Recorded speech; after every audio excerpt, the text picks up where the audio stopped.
Beleza, Pedrinho. Obrigada aí mais uma vez. A pergunta que não quer calar, vocês veem minha tela?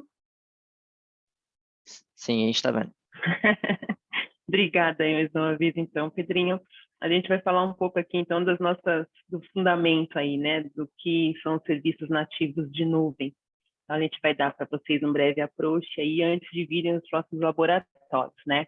Quando a gente está falando aí de serviços nativos de nuvem, a gente tem que entender quais são os fundamentos. A gente trabalha com serviços já pré-implementados, né? Então, a gente contrata esses serviços de acordo com a nossa linha de negócio. Então, quando a gente fala de serviço, a gente dá uma breve descrição aí do que seria serviços, né? Que é essa nossa unidade discreta aí de funcionalidade de negócio, que a gente expõe por uma interface de aplicativo dentro de uma determinada empresa ou quando a gente tem um hub delas para que elas funcionem de modo a atender essa linha de negócio. E aí a gente gera um contrato de serviço, que é onde essa finalidade vai ser estabelecida, com funcionalidades, restrições, como ela vai ser usada, a forma como o serviço deve funcionar, para que atenda às necessidades do cliente, né? A implementação, então, como vai ser feito essa aplicação física, o que ela vai estar fazendo durante esse trabalho, como vai estar atuando e executando a lógica que esse serviço deve executar. A gente vai escrever como deve ser essa interface, né, da forma mais amistosa, para que o usuário final possa utilizar, e como vai ser essa funcionalidade de acordo com o serviço que a gente vai prestar. E o consumidor, né, o aplicativo, quem vai consumir o serviço, né, o aplicativo que invoca o serviço através dessa interface, como eu estava falando para vocês. E aí, a gente vem aí com dois tipos de serviços aí que a gente costuma, quando a gente fala de serviços nativos de nuvem, que são os tipos de serviços na web, que são as aplicações REST, onde a gente tem aí os métodos de protocolo HTTP utilizados, como GET, POST, DELETE, né? Então, a gente utiliza geralmente o navegador para que essa interface do usuário exponha essas funções desses aplicativos de microserviços. E essa outra aplicação é orientada à arquitetura, né? Então, você pode colocar em cima de diferentes meios para transportar essa aplicação e implementar. Então, tem padrões aí como elas são feitas e ela normalmente usada para fins de integração com sistemas orientados à arquitetura. Então, a gente fala basicamente esses dois serviços, né? Conectados ao navegador web ou orientado à arquitetura. E aí, a gente tem um padrão de interação entre esses serviços, né? Que é, geralmente, a requisição aguardando uma resposta, que a gente chama de operação aí de interação síncrona, né? Onde a gente abre uma conexão e solicita esse serviço e mantém essa conexão aberta para aguardar o retorno desse serviço que foi requisitado, né?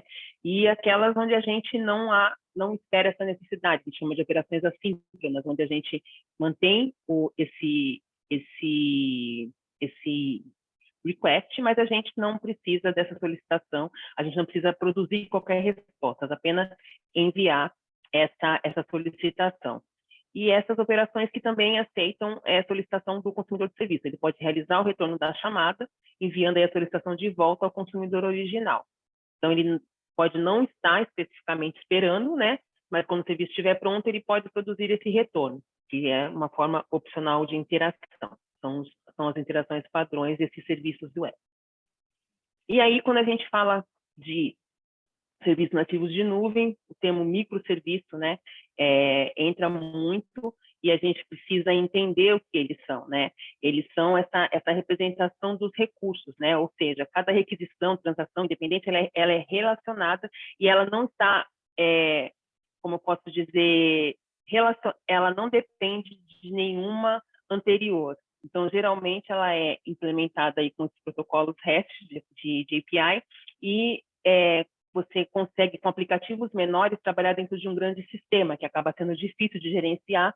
Então, você consegue facilitar com esses microserviços, que a finalidade deles pode ser desenvolver, habilitar uma própria interface de implementação, com o próprio armazenamento, onde você não cria essa dependência, facilitando aí uma maior escalabilidade, desenvolvimento e uma melhor resiliência aí dessas aplicações. Elas não precisam estar interligadas para operarem.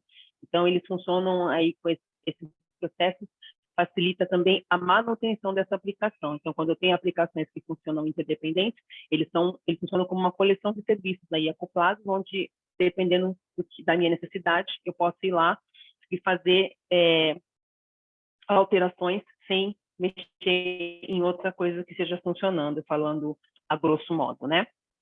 E aí, desculpa, já ia entrar aqui na seara do meu outro colega, mas a gente vai ver como que essas aplicações se desenvolvem, né? Como são essas aplicações e como são essas interfaces para que a gente interaja com esses microserviços. A gente vai ver nos nossos slides seguintes aí como que isso é feito e como que a gente pode interagir, e laboratórios também para que vocês entendam melhor esses conceitos de microserviços dentro de serviços nativos em nuvem. Quem vem agora? Pega. Henrique Ferro? Sou eu. Sou eu. Obrigada, Ferro. O povo já não aguenta mais ver eu falar. Eles gostam de ver aí a prática de vocês, o show que vocês dão. Vocês que são os nossos técnicos aí, Masters. Obrigada aí pela participação mais uma vez. E se contentem aí com o show do Ferro, que é maravilhoso, como é o do Pedrinho também. A gente continua aqui respondendo vocês no Q&A e atendendo as dúvidas de vocês. Galera, é com você, Ferro. Obrigado, Dé. E, puta show que a Dé falou aí um pouquinho da parte de API, né? De como esses conceitos são bacanas, né? Deixa eu dividir a tela com vocês. E é uma coisa interessante porque quando a gente fala da parte conceitual, eu sempre coloco que é tão importante quanto a parte prática, né? Porque a parte conceitual, como a Débora falou, a gente tem nosso legado recente, né, que é a parte de SOA, que vem e casa muito bem com a questão de API, microserviços, tá? Então, vou falar um pouquinho aqui como que se desenvolve, né, essa parte de Cloud Native e da parte conceitual, a parte prática. A gente vai fazer o Lab 2, tá bom? E nesse Lab, a gente vai fazer um pouquinho o hands-on na unha, né, meio estilo MacGyver, e depois vocês vão ver mais para frente aí como que isso se automatiza, tá? Estão me ouvindo bem? Estão enxergando minha tela? Aparecendo Sim, aí? Ferro precisa colocar no modo apresentação. Ah, perfeito. Isso, agora sim. Obrigadão. Fechou. Obrigadão, Dé. Opa, deixa eu ver, bacana. Belezinha. Então, como vocês viram até agora, né, pessoal, a gente vem nessa onda de Cloud Native, né? E um dos itens, quando a gente fala em Native, é você pensar diferente para desenvolver sua aplicação, tá? Então, quando você pensa em uma aplicação disruptiva, é interessante você pensar os tipos de orientação que essa aplicação terá, né? Ou seja, uma orientação a evento, uma orientação a API, uma orientação a você ter uma infraestrutura de serverless, tá? Eu vou falar um pouquinho aqui de um dos itens de orientação que é API Oriented, né? O nome mais chique aí, mas basicamente é você pensar a sua aplicação orientada a API. Para você ter um reuso, para você ter uma segurança, para você ter uma autorização e até uma monetização. Nós temos muitos APIs aí que monetizam para as empresas, né? Isso é interessante. Então, toda vez que você vai expor isso para o mundo externo, é legal você pensar em API, tá? Quando você está numa camada aí de back-end, uma camada mais segura, né, que a própria rede te dá essa segurança, você fica na onda de microserviço, até na arquitetura SOA não tem problema, tá? Na arquitetura de integração. Então, mas quando você pensa isso no mundo externo, é muito interessante. Eu falo legal para falar uma palavra bacana, né? Mas é um pré-requisito aí você pensar em API, tá? Porque essa é a última camada onde você vai conseguir ajustar algumas questões de autorização, tá? E a autenticação, tá? Então, assim, como fala aqui no slide, né, pessoal? Esse desenho daqui do lado direito, é uma macro arquitetura aí de API, tá? Deixa eu tirar aqui. Deixa eu só ativar o meu Spotlight, que eu acabo falando passando o mouse e ninguém vê, né? É uma mania, um aprendizado aí do remoto, né? Eu também atuo como ministrador de aulas, né, em faculdade, então na parte presencial a gente consegue ter uma dinâmica diferente, né? E a gente vem aprendendo muito com essa parte remota, tá? Então, assim, essa parte do direito aqui, você tem uns três layers, né? Que é a parte do consumidor, o client, o API, ele faz essa camada aí de proteção ao seu legacy, né? O seu back-end. Então, tudo que você tem de web service, de microserviço, de SOA, de integração, você encapsula, tá? Com API. Então, você trabalhar orientado à API é justamente isso, né? O que que eu vou capacitar, o que que eu vou encapsular no meu camada de microserviços. Ou seja, eu costumo falar que ele esconde a sujeira para baixo do tapete, né? E te dá uma segurança maior, tá? Então você pode tratar a linguagem de programação, indiferente delas, né? Você tem uma interface única. Eu diria que hoje o REST, né? O REST Web Service, ele é já uma linguagem falada por N tecnologias. Até COBOL você tem API para isso, tá? Interface para isso, né? E tudo origina de RMI, etc, etc. Então, diversas linguagens, você trabalha com encapsulamento de implementação, um contrato já definido, né? Execução remota, etc. E você tem essa interface única para facilitar. Então, pensando também, quando você vai ter um desenho, a gente vai ver os três camadinhas dentro do API, né? Quando você vai desenhar esse API, é sempre bom você pensar no seu consumidor. Ou seja, uma API que é muito complexa, né? Ela tende você ter um lado de um menor consumo, né? Então, quando você pensa que você vai vender esse API, né? Vai monetizar, é interessante você utilizar alguém te utilizar, né? Então, no nosso exercício a gente vai ver a gente vai fazer uma brincadeira com a API de CEP público, né? Então, imagina que o CEP fosse alguma coisa complexo, né? O desenvolvedor ia ter menos aderência, tá? Então, pensa que você vai facilitar a vida para o usuário, tá bom? E aí, tranquilo? Belezinha? Podem mandar aí pergunta, fique à vontade, tá, pessoal? Então, os elementos, né? Se a gente começa a fazer um drill draw aí do nosso API, quais são os layers, né, da camada de API? Você tem o description, né, que é basicamente o contrato, né, do WADL, se eu não me engano, do REST, o WSDL é do SOAP, né? Então, você tem o contrato, né, desse provedor, funciona 100% HTTP, né? Isso já é um padrão, todo mundo já utiliza isso, né? O RESTful Web Service tem crescido e mudado muito, né? E eu acredito que até substitui o SOAP, né? O SOAP tem uma característica um pouco diferente, né? Que você tem protocolo específico, alguma questão que você precisa de integração, de repente a aplicação só fale SOAP, então você pode fazer essa integração e depois traduzir para o API, tá? E o API fica padronizado 100% HTTP, tá? Então você tem a description, né? O contrato do seu consumidor, do provedor, e do nosso aqui do lado direito você tem as ferramentas para você desenhar isso, Postman, Spotlight, Swagger, Editor, Code Editor, etc. Tá? Isso aqui é a casca do API. As políticas, tá, pessoal? Isso que é interessante quando você usa um API Gateway ou um API Management, tá? São relativamente co-irmãos aí, né? Um pode estar dentro, o API Management pode estar dentro do API Gateway, pode estar dentro do API. Então você tem essa questão de autorização e autenticação, tá? Então SLA, OAuth, tá? O OAuth 2, a questão de identificação, métricas, throttling, a gente vai falar um pouquinho disso daí. Alguns alarmes, log, isso é muito importante. Você ter log disso, tá? Validação e transformação. Eu costumo dizer que validação da sua interface é uma validação técnica, tá? Tentar fugir aí de repente, fazer alguma validação de negócio, né? Deixar isso para o back-end, uma integração, alguma coisa do tipo, tá? Então, focar muito na validação técnica do seu contrato, tá bom? E roteamento. Então, você tem regras de roteamento aí para você casar, né? Então, como eu comentei anteriormente, evitar trazer regra de business, né, para a camada de API. Deixar isso, por exemplo, em Oracle CI você tem o integration, né? Você pode fazer todo esse fluxo e facilitar para esse API Gateway, tá? Expor isso de uma maneira mais elegante, digamos assim, tá? Então você tem aqui a camada de políticas, né? Que o API Gateway faz. Sem implementação, que é o nosso back-end, tá bom? Então você pode implementar como você assim desejar, né? Em cápsula você pode usar também, pensando no Cloud Native, né?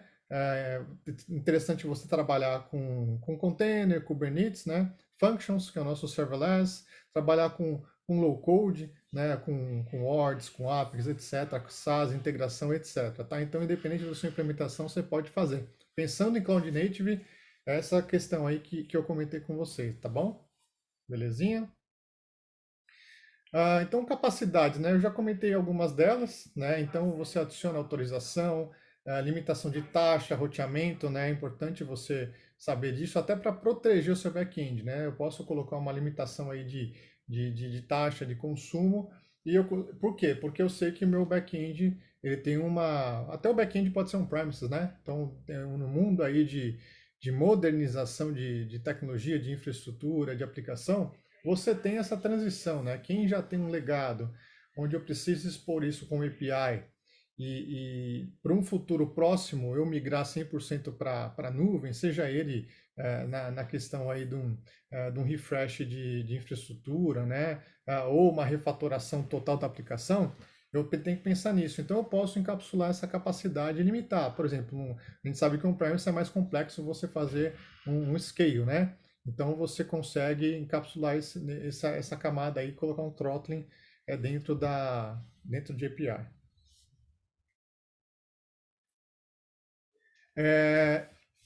Que mais aqui interessante?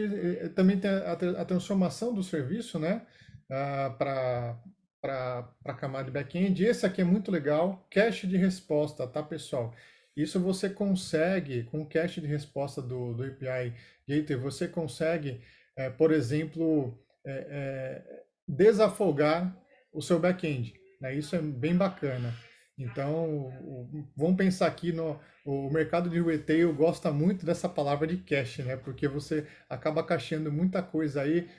Por exemplo, o API de CEP, que é o nosso caso, ele tem uma latência de mudança muito baixa. Então, nesse caso, é interessante você cachear. Então, por que que eu vou? A pergunta é, né? Que você tem, eu acho que a pergunta que todo dev tem que se fazer: por que que eu vou buscar no meu back-end? Por que que eu vou buscar, por exemplo, no meu banco relacional? Por que que eu vou buscar no meu banco de memória? Alguma coisa do tipo.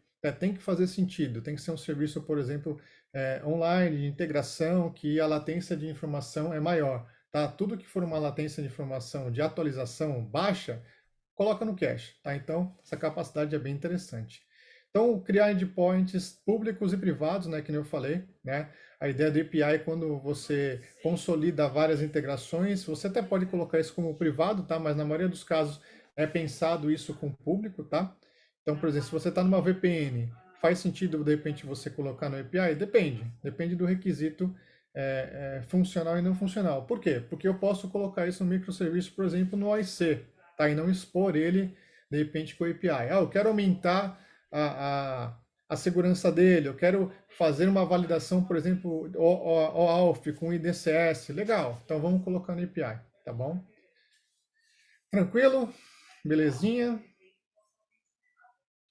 Então, o nosso gateway, né, tem a parte do API Design, que tem o Open API, 2 e 3 suportados, tem o built-in mock test, e o consumo, né, tem o SDK Generation, tá bom? Isso é padrãozão. Falar um pouquinho agora do nosso container, né, que vai ser parte do exercício, né, que nem eu falei para vocês, o exercício vai ser o seguinte: a gente vai subir meio que tudo na mão, tá? Depois vocês vão ver como automatiza isso daí, né? Então a gente vai primeiro fazer um provisionamento aí de registry, tá? Nosso famoso aí container image, né? O Docker image, tanto faz o nome, tá bom? Então você vai, o serviço nosso de container, o OKE, ele é um serviço gerenciado, né? Ou seja, a Oracle gerencia a parte da infraestrutura e o cliente gerencia a parte interessante da aplicação, tá? Então é um caminho que muitos players aí, a Oracle tem essa inovação já rodando há muito tempo, clientes enterprise rodando isso daí dentro do OKE, tá? Então a gente vai usar o repositório da Oracle, você pode também usar um repositório privado, sem problema, tá? Ele atende os padrões abertos, a gente costuma falar aí que o Kubernetes, ele atende aí os padrões mais vanilla possível, tá? Então, o que sai na comunidade tem um roadmap já para entrar. Então, por exemplo, você consegue fazer a migração e utilizar da mesma maneira que você usa o seu Kubernetes em outro player, outro ambiente, tá? Isso é bem interessante. Então você consegue também ter toda a autenticação nativa aí de OCI, tá bom? Então, basicamente, né, um basicão, né, como a gente faz, usa o Docker API, o CLI, coloca lá a nossa imagem dentro do Restring, depois faz a questão do consumo, tá? Faz o pull, faz o Docker pull e depois a gente utiliza para publicar a aplicação, tá?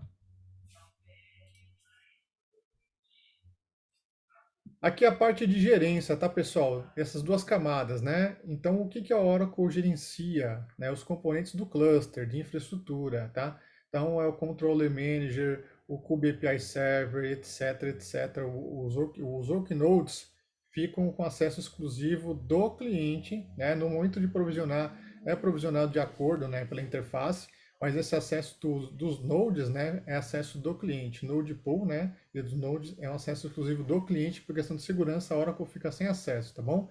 E uma coisa interessante, a parte de gerência em OCI não é cobrado, né, totalmente, está incluso no preço do uso de OCI. A Oracle só cobra em Oracle Cloud recurso de OCPU, tá? OCPU, disco, etc. Então você não paga pela gerência. Alguns outros players você acaba tendo um custo adicional pela gerência. Isso é bem bacana, tá?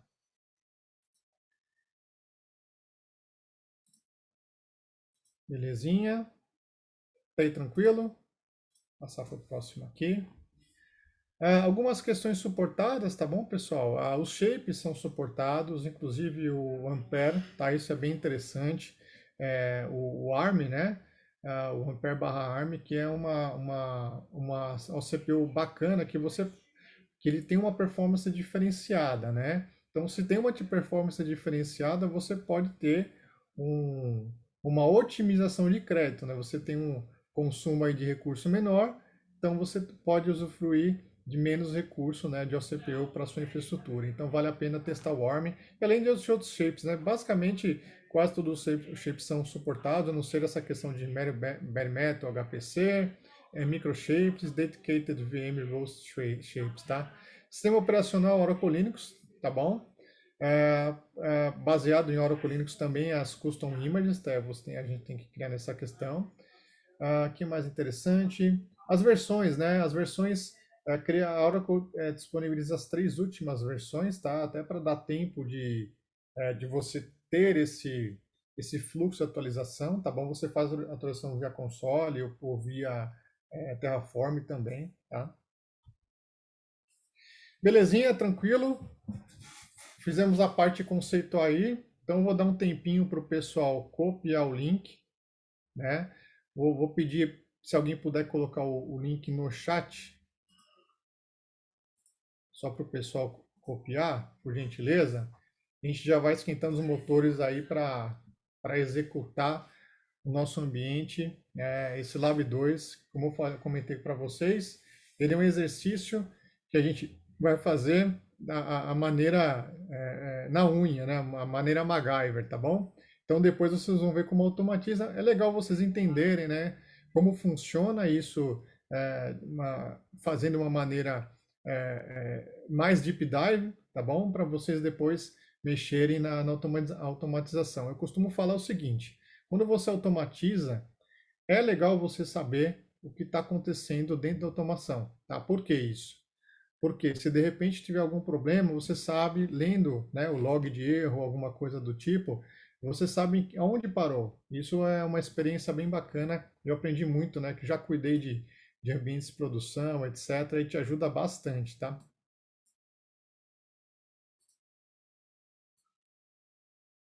Ó, o link já está aqui no chat, no Q&A. Obrigado ao Alexandre. Vamos lá, pessoal. Vamos começar aqui. Então eu vou abrir, vou parar de dividir a minha tela aqui. Vou dividir todo o meu screen, tá? Para a gente conseguir visualizar toda a minha tela. Eu vou trocando de aba, vou passar para o exercício, eu vou seguir ao pé da letra o exercício, tá ok? Beleza.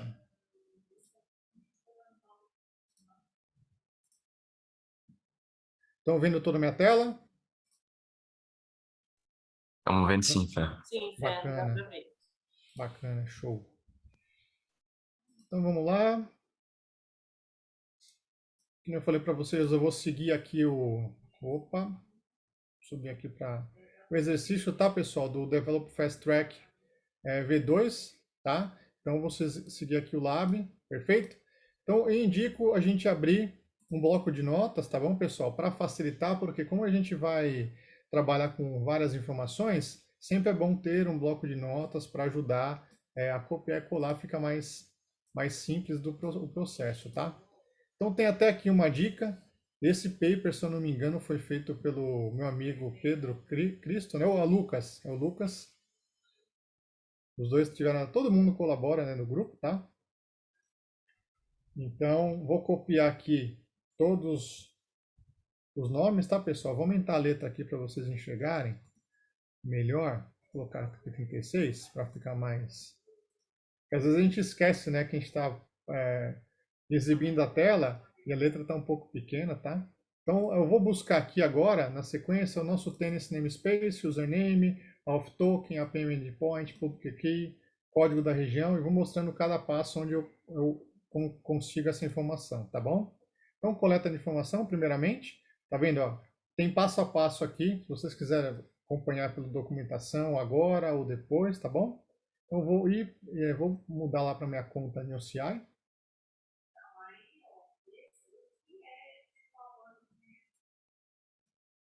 Então, a primeira coisa é pegar o nosso namespace, tá? Do nosso storage. Então, eu vou aqui na minha conta. Clico no meu Tennis, tá? Estou usando o Tennis aqui nosso do Brasil.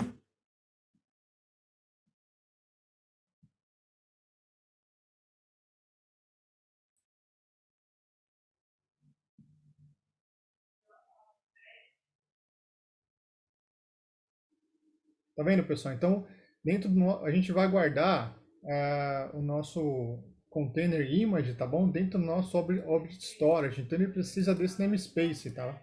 Esse namespace ele é único para sua conta, para o seu tennis. Perfeito? Então, eu vou colocar aqui o tennis namespace, copiar e colar. Deixa eu formatar. Esse meu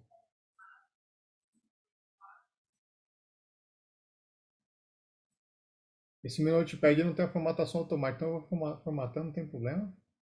Beleza? Peguei aqui nosso tennis namespace. Agora eu preciso pegar o user OCID, né, o nome do seu usuário, e também o auth token, tá bom?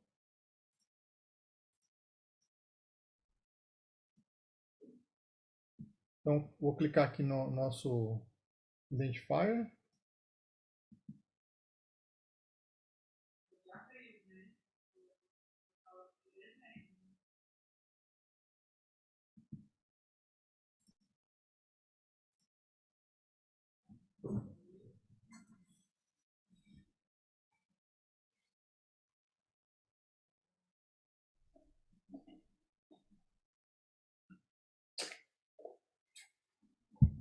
Belezinha? Vou colocar aqui, copiar o nome do meu usuário aqui. E vou criar um authorizer token para mim.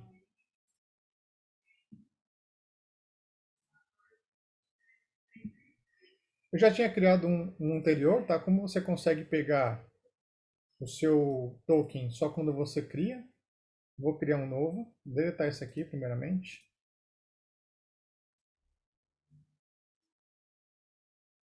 Vou criar ele. Vou colocar o nome de FT token, tá? Beleza. Aqui está o seu token gerado. Copia ele. Coloca aqui no seu Notepad. Agora a gente vai pegar o API Endpoint, tá? O APM Endpoint, perdão, que é a parte de monitoramento, tá bom? Vou seguir aqui, vou entrar aqui no dados do APM. Então você pode ir por aqui, tá, pessoal? Pelo menu, ou colocar no filtro aqui APM.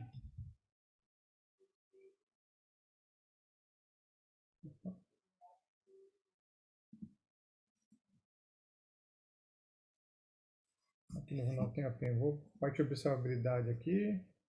É que eu vou entrar em administração, tá? Então, Application Performance, se você colocar Application Performance, ele já aparece, ou a gente pode ir direto aqui em administração.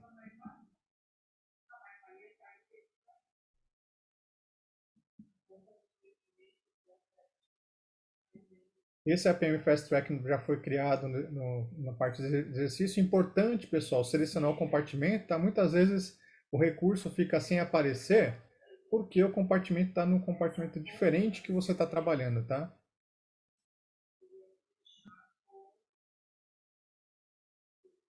Então, eu vou mostrar aqui o endpoint, tá? Vou mostrado aqui, ó. A gente vai copiar o endpoint, também copiar o public data key, perfeito?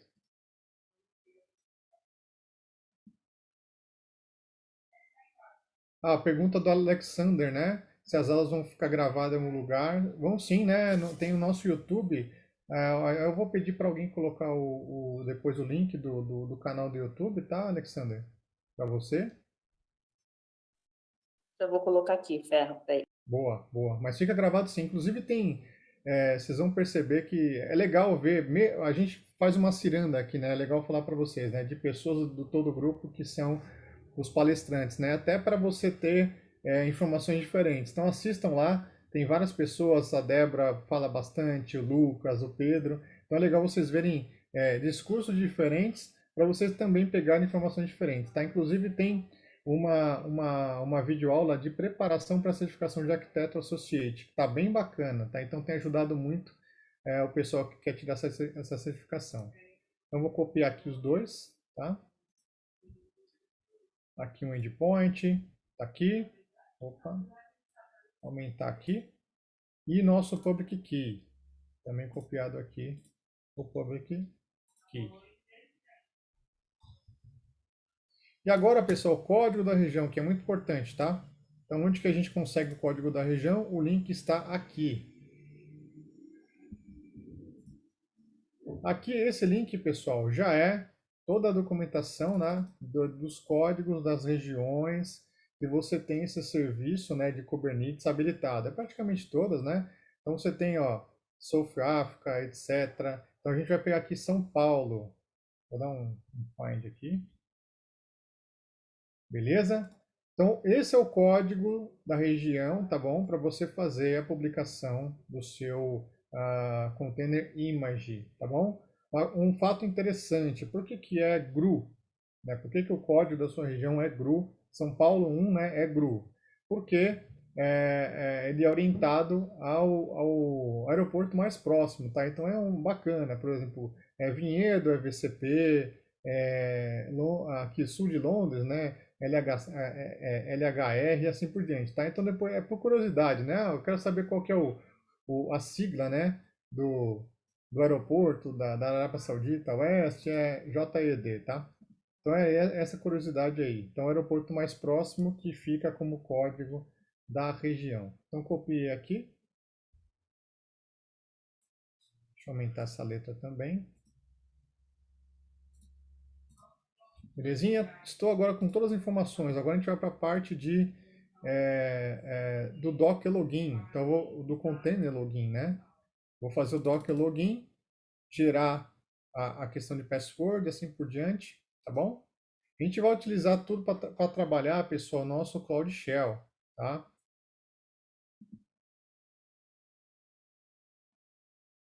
O Cloud Shell, ele facilita a nossa vida, tá? Porque eu fico sem configurar a variável de ambiente, etc, etc, tá?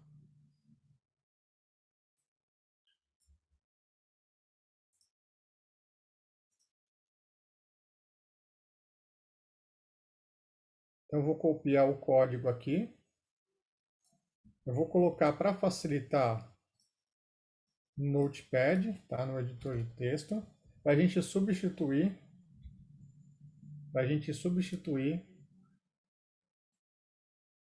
as informações, tá, pessoal? Fica mais fácil. Então, o Docker Login, vou fazer o login nele. Código da região seria GRU, beleza? Então, GRU, tá vendo que é parecido, né? Só copiar e colar. Username, o tenancy namespace, que é esse cara aqui, barra o meu username, que é esse nome grande aqui, tá?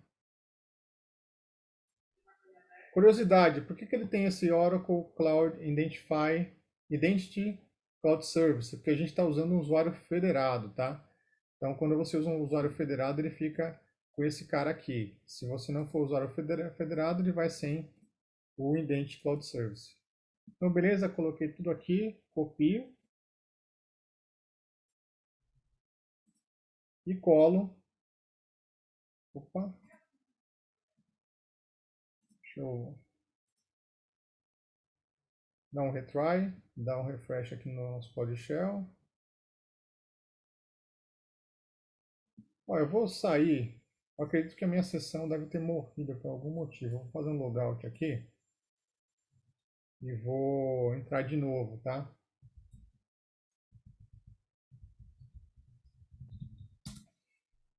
Entrar no Cloud Oracle Com, só para dar um refresh aí de sessão. Deixa eu sair aqui.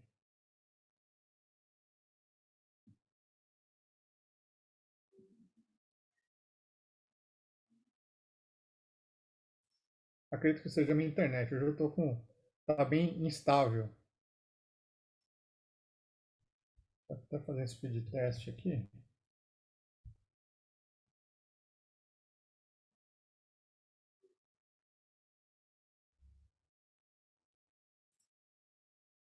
Enquanto ele. Só para ver se está tudo bem. Às vezes parece que pode ser coincidência. A gente faz um speed test e ele volta milagrosamente a atuar. Eu acho que os provedores têm de internet têm algum mecanismo que valida isso. Mas tá beleza, tá bacana. Vou conectar aqui de novo.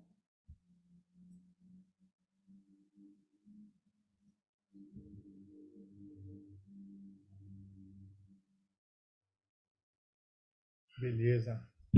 Então, de volta aqui no PowerShell.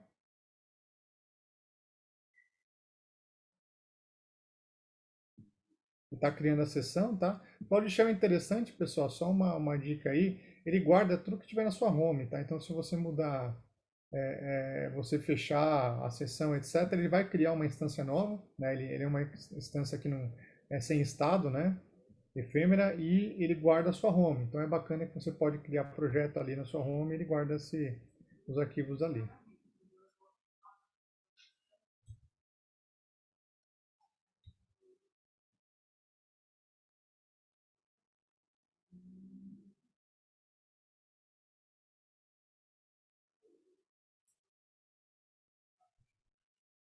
Deixa eu fechar aqui o Firefox.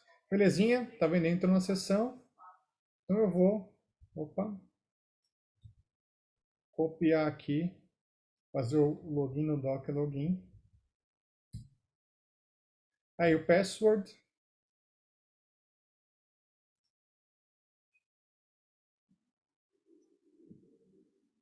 E a senha é que a gente pegou do Alf, tá? Do Alf Token. Então tá aqui copiado. O Alf Token, esse aqui é o password para você fazer o login no seu registry. Vou voltar para cá.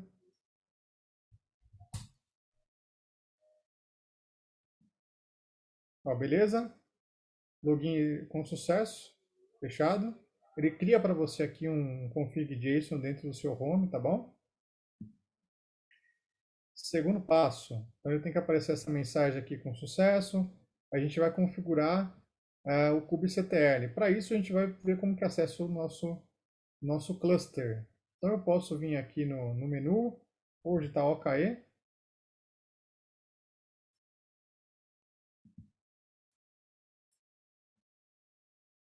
Beleza, está aqui, Dev Fast Track. Então, ó, Cluster Backup. Perfeito? Então vou clicar no Cluster Backup.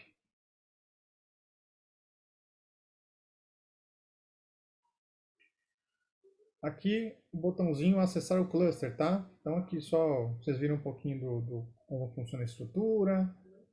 Então, como acessar o cluster? Você pode acessar de duas maneiras, né? Com Shell Access ou Local Access. Olha como facilita a vida você ir trabalhar no Cloud Shell, tá? A não ser que você vá fazer, por exemplo, alguma coisa externa, um CI/CD, aí realmente vai ser difícil escapar de configurar esse ambiente externo, tá? Mas tudo que você for fazer de dev, de homologação, alguma coisa do tipo, utilize o Cloud Shell, é mais interessante, tá? O Local Access tem como você cria, né? Tudo isso daqui, você cria um home.cube, cria toda o access do kubeconfig, etc, etc, tá bom? Então tem um passo a passo aí se for configurar algum ambiente externo. Mas aqui a gente vai utilizar o ambiente do Cloud Shell. Copia esse cara, beleza? E executa o comando. Simples assim. Vou fechar aqui a questão da regions. Beleza?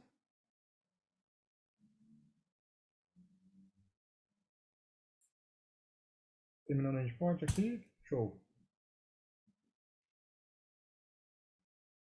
Ó, tá vendo?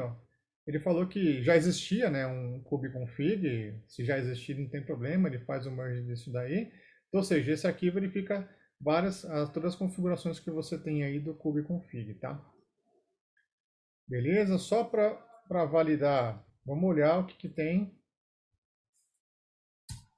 Dá um get nodes, né? Quais são, se está tudo ok nessa configuração que a gente executou. Beleza, está tudo configurado, a versão dele. E agora a gente vai criar o arquivo, né? O nosso Git. Deixa eu dar uma olhadinha, ver o que eu tenho aqui. Eu acho que eu já tenho. Deixa eu dar um RM. Como eu sempre executo os labs antes. Eu vou remover esse cara, que ele já está configurado, tá? Então, como a gente vai configurar, vou clonar esse cara para cá. Beleza. Então, pode perceber que voltou a pasta. Deletei só para a gente reconfigurá-la. Beleza. Vou entrar nele. A gente vai fazer a configuração primeiro do back-end, tá? Então, esse back-end, pessoal, eu esqueci de comentar um ponto interessante. Ele é um projetinho API que encapsula em Python, né? Um projetinho em Python que encapsula uma API pública de CEP, tá bom? Então, basicamente, ele consome a API de CEP e expõe isso como microserviços, tá? Então, primeiro a gente vai configurar o back-end, testar o back-end, depois a gente vai testar o front-end publicando isso no API Gateway, tá? Então, se acessar aqui o nosso back-end, belezinha. Estou no diretório. Então, vou fazer um Docker build. Então, vou copiar esse cara aqui, esse código, colocar o comando no txt. Vou aumentar aqui para vocês verem. Opa, está muito grande. Vou diminuir esse aqui também, só para ficar melhor. Então, beleza, novamente. Gru, tenance namespace, aqui. Beleza? Copia. Então, a gente vai fazer um build da nossa Docker Image. Copia, cola para cá.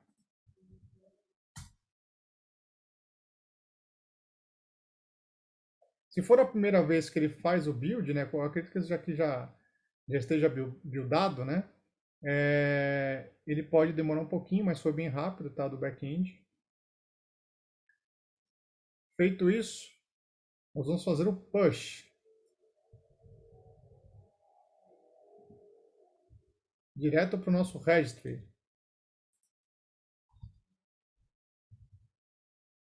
Tranquilo? Então, novamente, gru, o tennis namespace, aqui.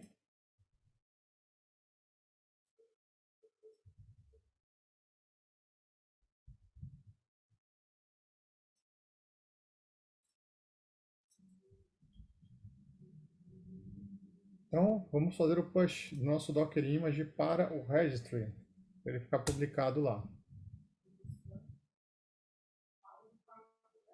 Olha, ele falou que existe, né? Mas já tinha feito, mas não tem problema, tá? Ele já... Vamos perceber que ele vai ter um processinho aqui de upload, tá? Da sua imagem, se for a primeira vez. Perfeito? E agora a gente vai criar um secret para o Kubernetes, porque apesar de ser um serviço gerenciado, para os nodes se conversarem, ele precisa dessa segurança, tá? Então é um padrão aí da própria Kubernetes que isso seja feito, tá bom? Então, como eu comentei, a Oracle dispõe do serviço gerenciado da parte de infraestrutura e a camada do cliente fica muito parecido com o que vocês utilizam em outro local, tá? É o famoso Vanilla. Então, eu vou copiar esse cara, também colocar aqui no Notepad. Tem esse namespace, deixa eu aumentar aqui.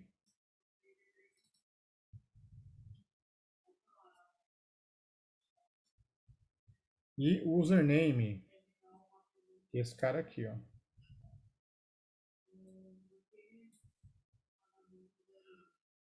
E também precisa do nosso auth token, tá bom? Para a gente criar essa secret. Aqui pode ser qualquer e-mail, tá, pessoal?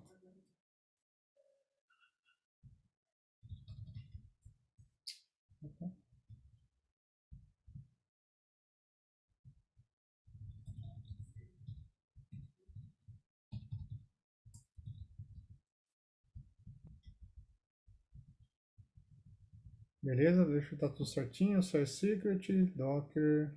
Falta o region key. Gru.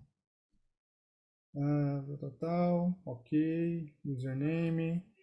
Sempre utilizar aspas simples, tá, pessoal? É importante validar isso, porque às vezes algum comando ele falha por questão de aspas, tá? Faltando aqui, ó.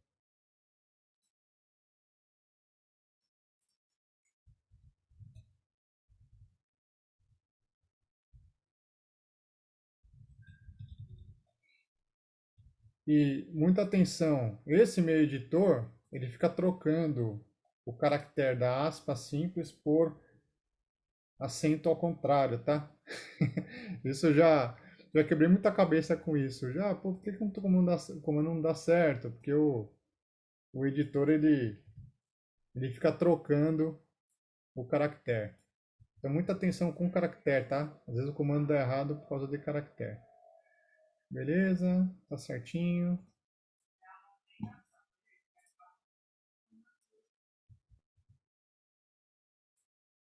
Tá vendo? Quando você coloca... Deixa eu aumentar um pouquinho aqui, ó.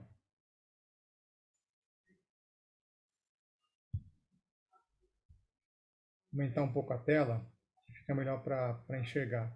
Quando você copia no terminal, você percebe o seu caractere, principalmente esse cara aqui, tá igual ou diferente, tá? Então, sempre atenção aí quando você for digitar o comando, colar o comando, né?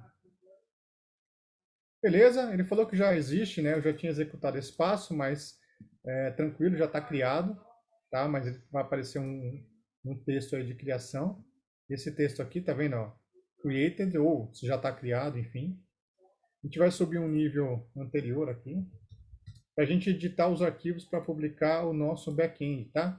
Então aqui eu vou dar um VIM, OVI, VIM, etc., no deploy back-end, tá bom? Então o Cloud Shell, pessoal, ele tem já um VIM aqui embutido, né? A Oracle Linux, ele é baseado, ele é a Oracle Linux, né?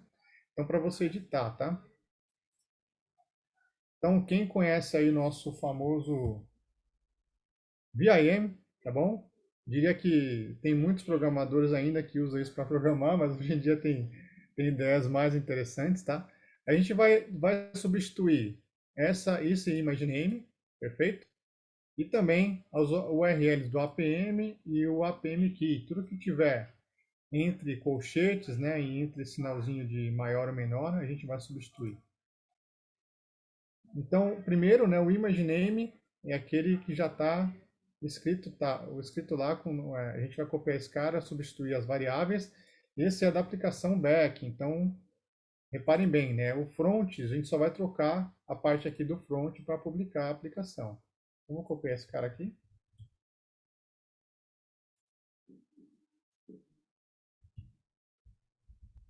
Eu vou limpar isso. Está muito grande isso. Beleza? Então, de novo, aqui, GRU, tennis name.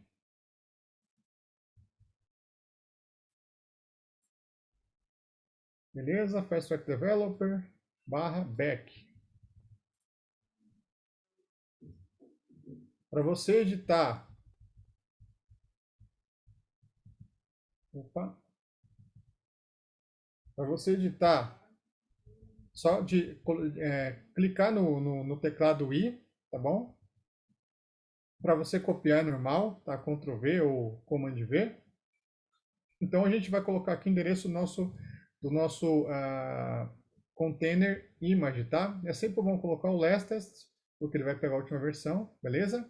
Então o nosso endereço aqui do image, que é o backend, é o nome do backend, o image dele, etc.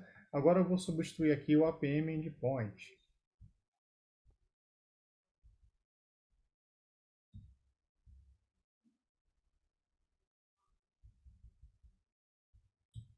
Copiar aqui no nosso arquivo.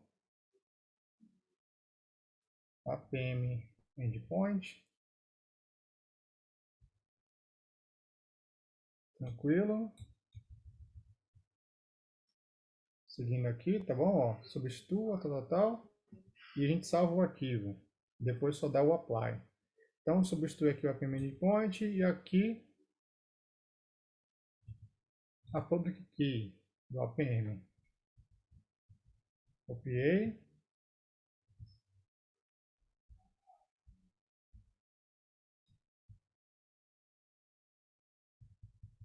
Sempre bom, pessoal, validar as aspas duplas, tá? Porque pode ser que em alguns casos a gente delete isso dando backspace ou delete, ele fica sem e vai dar erro de sintaxe, tá bom? Para salvar, ó, você está editando, tá? Deixa eu voltar aqui. Toda vez que você digita o i, pessoal, aparece um insert aqui embaixo, tá? Então é uma maneira de você saber que o arquivo está em edição. Para salvar, ESC, tá bom? O salvar é o W, ESC, né? 2 pontos. Tudo que você vai digitar no VIM, e você quer ter uma ação do editor, você coloca 2 pontos, tá? Então, por exemplo, se eu tenho um comando chamado setNull, que é set espaço null, set espaço nu. O que ele faz? Ele te mostra as linhas, tá, desse arquivo. Isso é bacana. Às vezes você está digitando alguma coisa na linha de comando e fala, poxa, deu um erro na linha tal. Então você consegue aí, em vez de contar, né, porque muitas vezes você conta 1, 2, 3 com a seta para baixo, dá um trabalhão danado. Então o setNull aí seta o número da linha. Então tudo que você vai exigir de comando, você coloca 2 pontos. Então, para salvar é W, salvei. Para você sair é Q. Tá aí para você salvar e sair, você coloca W Q. Beleza? Ele saiu, voltou aqui para a telinha.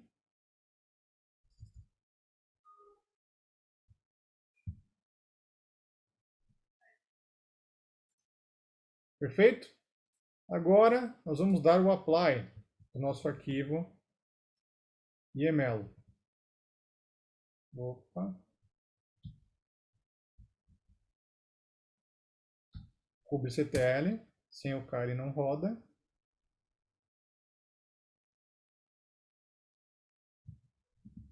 Beleza? Ele vai aparecer que ele publicou, tá vendo? Ó, se for a primeira vez, como já tinha publicado, ele vai aparecer que nada foi modificado, criou e o backend created, tá? Aqui no meu caso, como já estava publicado, eu ia falar que não teve modificação. Tranquilo, mas está ali. A gente só vai dar uma olhadinha aqui nos pods dele.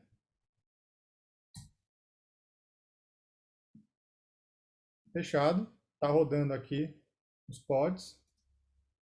E agora a gente vai ter que pegar a configuração desse backend para a gente conseguir testar. Beleza? E o nosso external IP. Então, por exemplo, vai aparecer aqui o external IP, tá? A gente salva esse external IP para a gente conseguir acessar o nosso microserviço, tá, pessoal? Não é o API ainda. Então, salvo ele.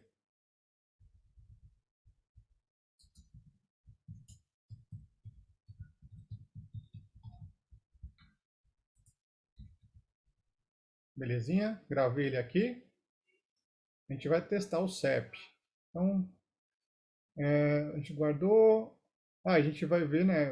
A gente vai navegar no menu para ver o deployment do gateway, tá? Que foi criado. Mais, external IP, tal. E agora a gente vai fazer o deploy realmente, criar a rota do gateway. Então vamos lá.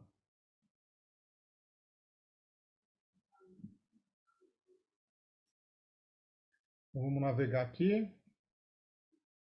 Ó, vamos entrar no API novamente.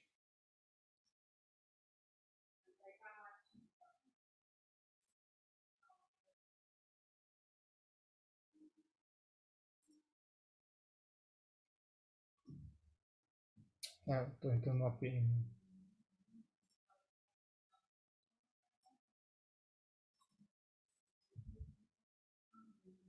API Gateway. Mais fácil para buscar.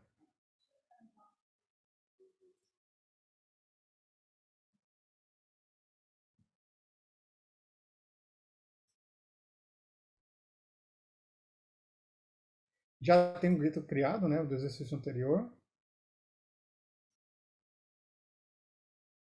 Então, a gente cria um gateway, não tem problema.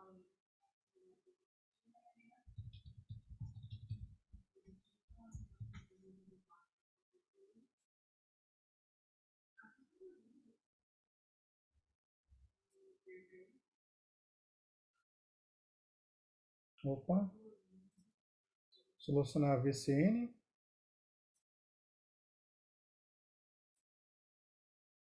Eu até pedi, o Lucas, sabe se foi criado o gateway aqui no o Lucas ou a Dé?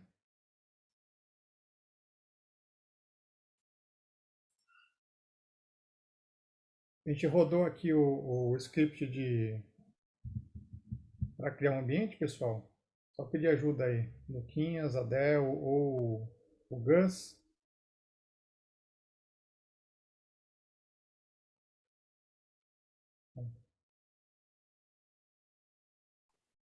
Opa, e aí, Ferro, consegue me ver? Então, agora sim. Foi criado, cara, o ambiente, porque ele está sem VCN aqui. Ele pode estar criando ainda, eu acredito, mas ele. Ah, O entendi. Carrid rodou. Ele rodou, né? Deixa eu dar uma olhada aqui no Resource Manager. Será que ele está criando ainda?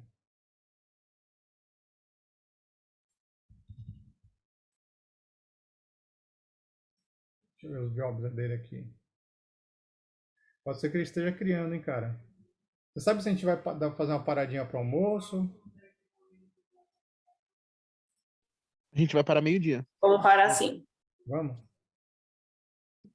É o compartment que é diferente. É no Lucas Fast Track, né? Cadê? Isso, dentro do Lucas tem DevFT. Tá.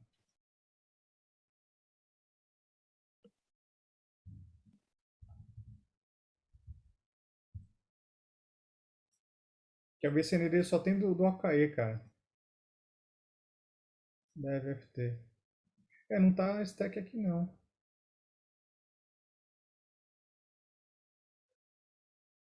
Bom, tem que criar toda essa estrutura antes, tá? Mas deixa eu dar uma passada. Eu acredito que ele não criou, viu, Gus? Tá aqui no Fast Track. O ambiente porque tá sem VCN, tudo. Entendi. Autorização também precisa criar. Ó, eu tô no certo, né? Só para ver se eu não, Lucas Almeida. Isso, é esse mesmo. Não tem nenhum outro aqui Fast Track, cara. O Lucas me confirmou aqui que rodou a stack. Lucas, você tá por aí? Sim, sim. Aham. Ó, Será que foi em outro compartimento, cara? Ó, porque ele tá Deixa só no meu... confirmando qual recurso que está faltando.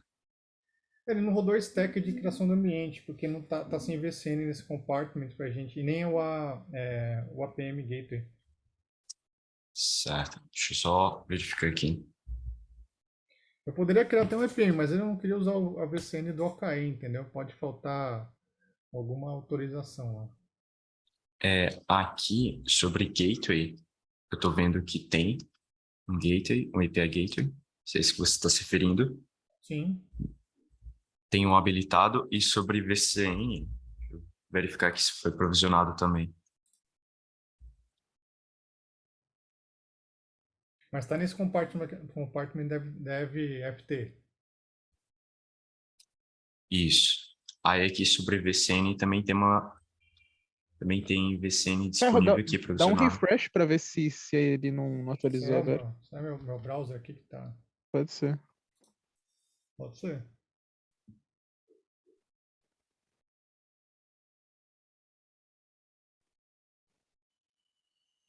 São Paulo, você criou tudo em São Paulo, né? Esse é o detalhe. A gente está em Ashburn, você está em São Paulo. Ah, Tá explicado. beleza. Mas não tem problema. Eu vou mudar aqui para Ashburn. E vou acessar o microserviço, porque eu criei todo em GRU, tá? Eu criei todo, o meu Docker image, estou acessando o GRU. Tranquilo, tranquilo. Então é isso. Então, mais uma dica, pessoal. Sempre validem a region, tá? Beleza, eu vou usar o API. Deixa eu...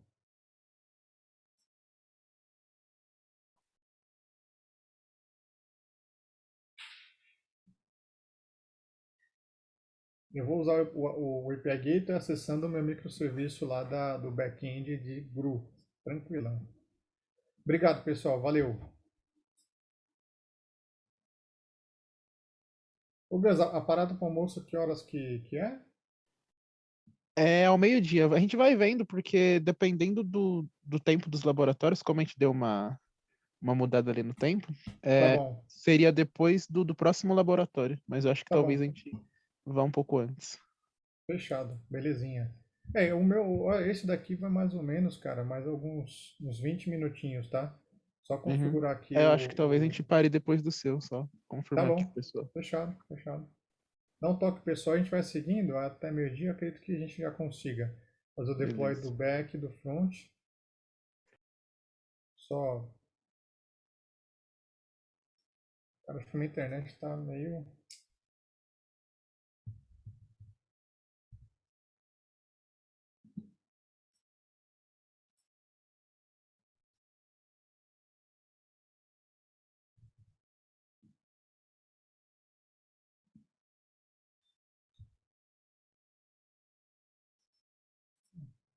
Tá belezinha.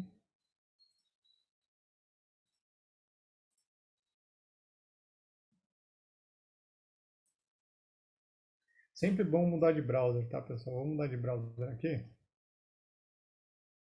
Só para ver se...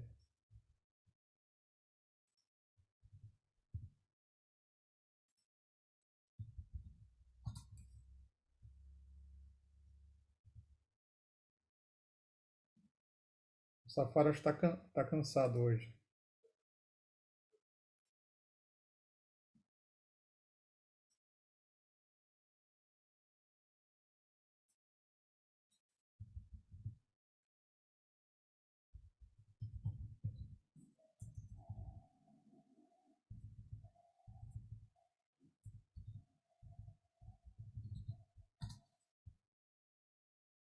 Só pegar o nome do BZR.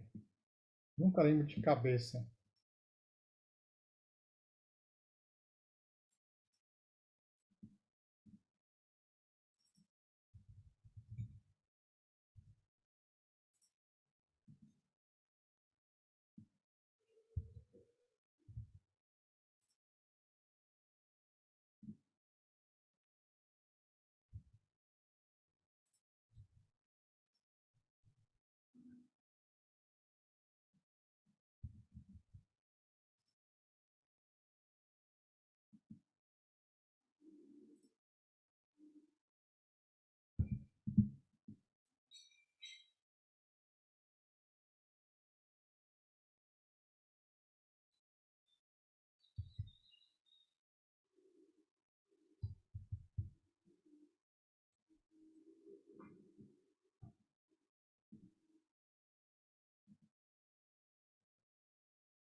Beleza, vou direto aqui pro APM.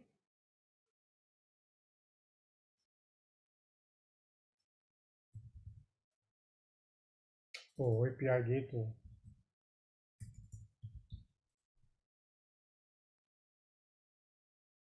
Direto para o API Gateway, tá, pessoal? A gente já vai configurar. Dashboard tá aqui. Compartimento.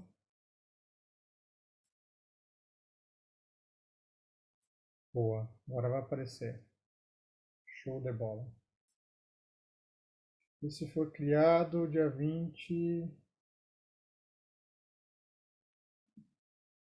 Pode usar qualquer um, aqui ativo, né?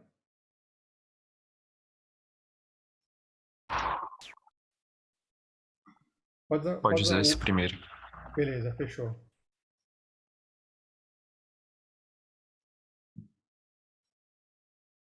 A gente vai criar um deployment. Show de bola. Aqui é a configuração padrão, tá, pessoal? Qual que seria o nome dele, o prefixo, tá importante, tipo, quando você acessa a URL, ele sempre tem um prefixo, tá? E qual o compartimento dele. Então, vou colocar aqui backend, o nome dele, o prefixo, /sep. Você pode colocar vários tipos, né? Barra, continuar com o prefixo dele, tá? Mas nosso vai terminar /sep e depois vai ter interrogação e o parâmetro para colocar o CEP, tá? A gente vai acessar a API direto e depois a API com o front-end. O compartimento dele pode deixar esse aqui mesmo, da Fast Track. E aqui tem a questão de políticas, tá? Se a gente vai querer TSL, CORS, né? Um ponto importante, né?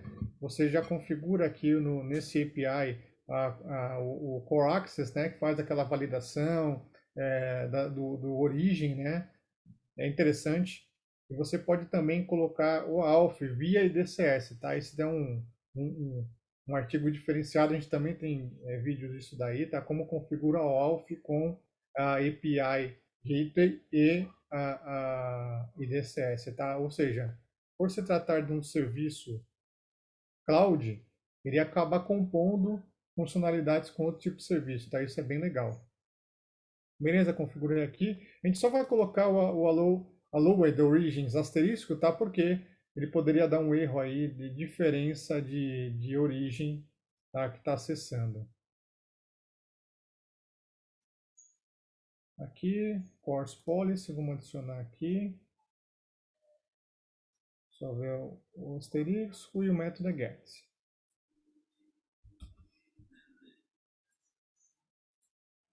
Tranquilo? Você pode colocar como opcional headers, etc. O max aging em segundos. E já adicionamos. Agora, a gente vai adicionar o path, né? O getSep, o método get e a URL.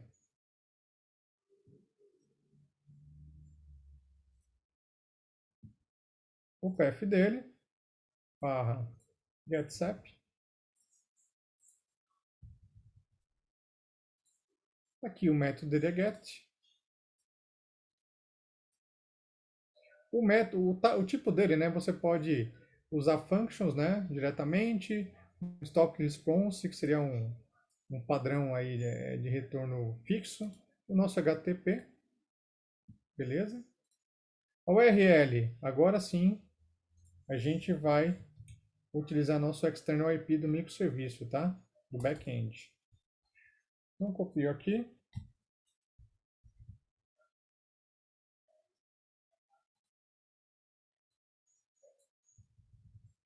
Só troco o external IP do load balance.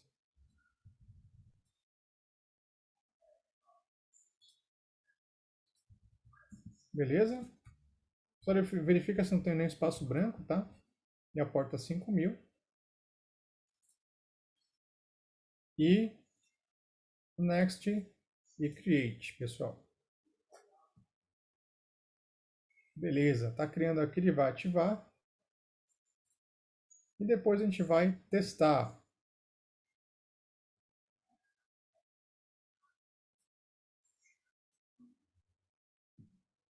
Deixa eu só ele ativar o back-end. E a gente já testa. Aqui nosso endpoint do API, tá? Você copia esse cara.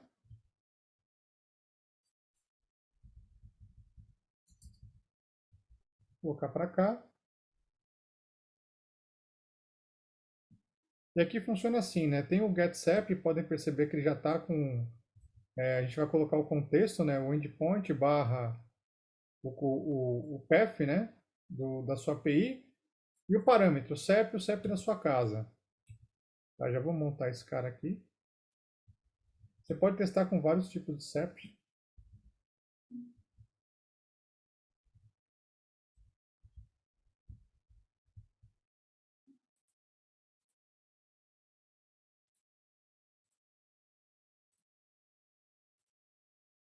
Vou colocar aqui um CEP da Oracle. Deixa eu ver se ele já ativou.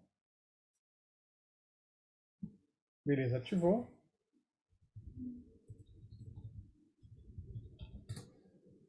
Só para a gente testar.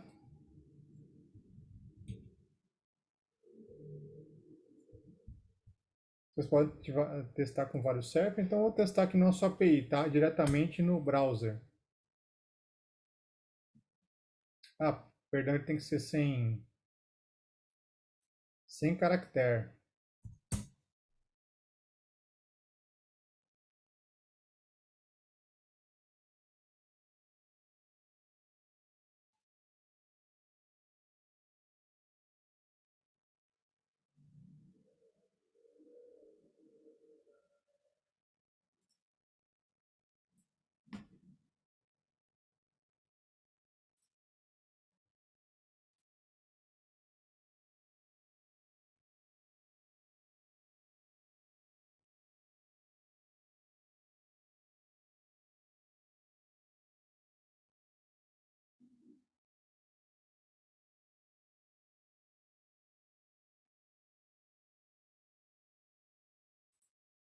Não sei se ele tá com permissão para acessar o LB do outro tenant, hein?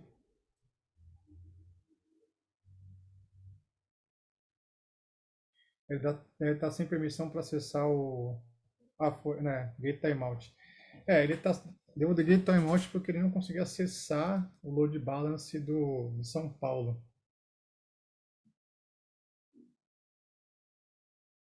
Bom,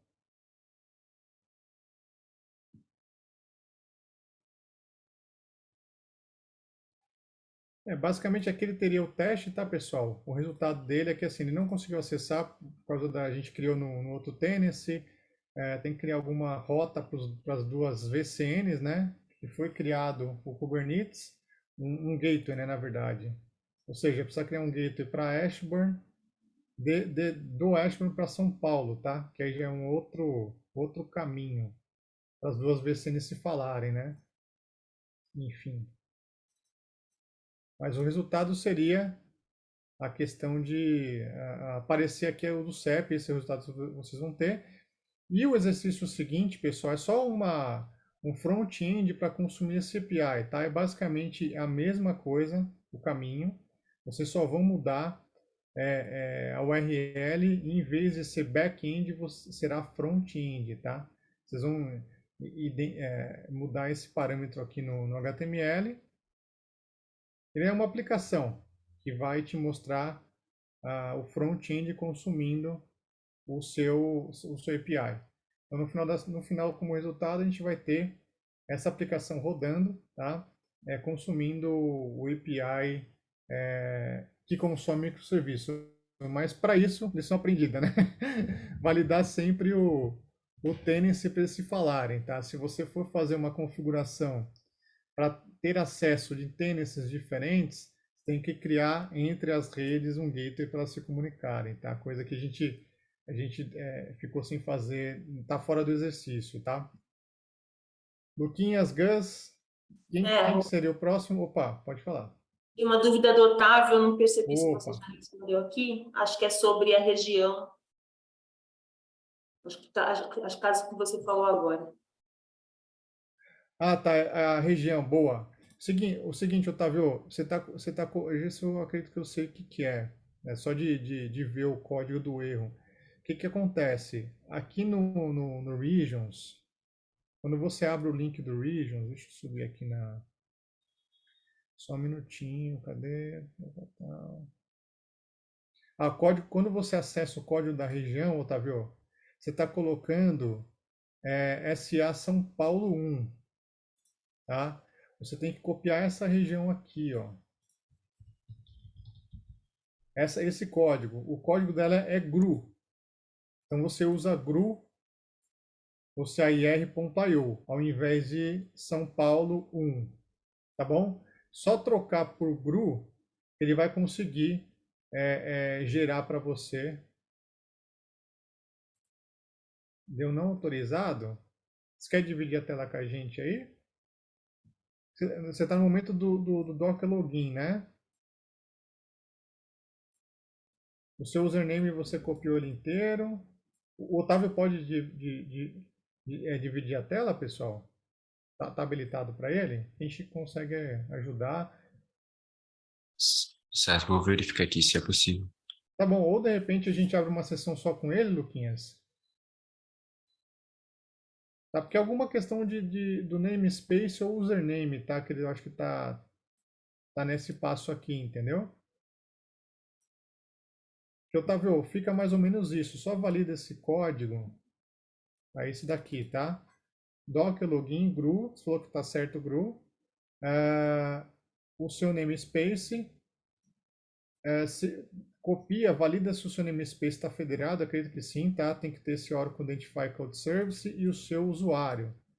Então, para validar isso daqui, ó, pode ser. Ele botou aqui que é o username, pode ser. Geralmente a gente, às vezes, esconde esse Oracle Identify e coloca só isso daqui, tá bom? Aí ele dá não autorizado mesmo, tem que ser esse nome inteiro. Beleza. Ó, só para relembrar, relembrar, pessoal, a gente vê o nome do usuário aqui, ó.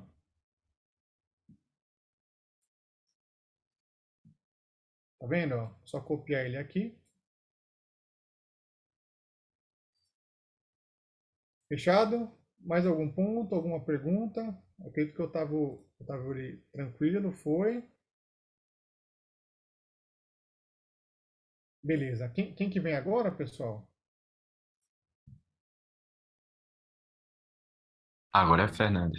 Opa, Fernanda. Vou passar a bola para minha amiga Fernanda. Fer, bem-vinda. Atente-se ao Tennessee.